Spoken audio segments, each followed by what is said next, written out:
Okay guys, what you're looking at is my Washingtonia filifera, and I've had this for a couple of years. I usually just leave it in this pot out on my back balcony, and because of our constant moisture, it really has a negative impact on this palm. The fronds start spotting, you get fungus in the crown. I've never had it spear pull, but pretty much all the fronds die, and it takes a couple fronds to come out of the center before it starts looking good again.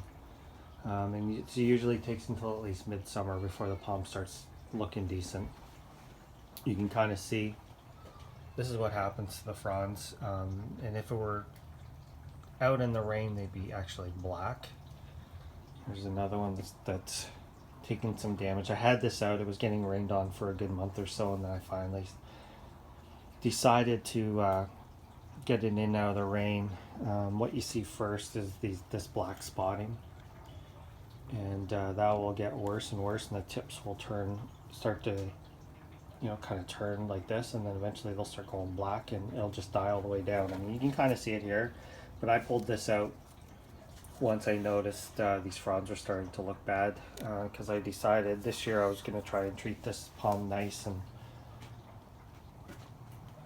have it carry fronds through the winter, and we'll see how it looks next year.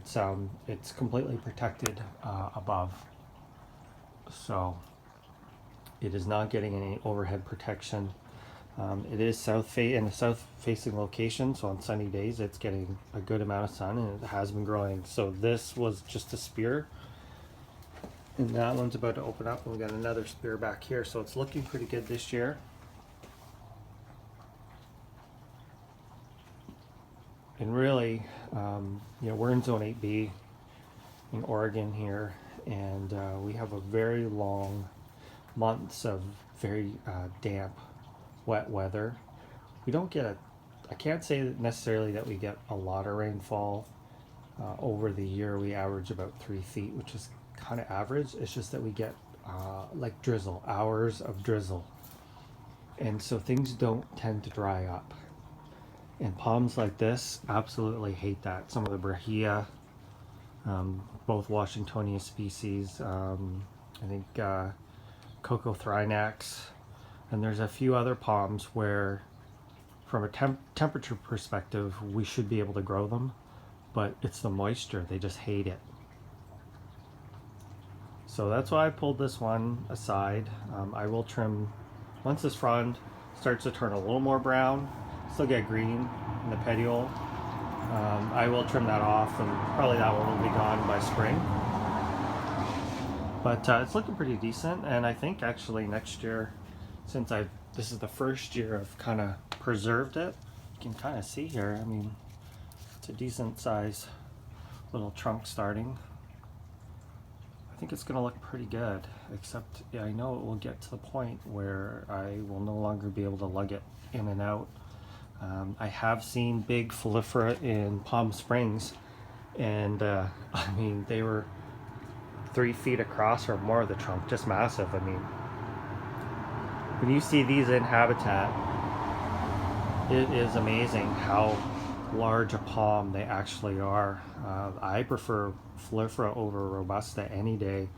I kind of don't like the skinny little trunks of robusta, and they basically look like a light pole with a pom-pom on top when I like them when they're small, but once they start getting a bit of size on them, I think they just kind of look awkward, whereas the filifera have really stout trunks.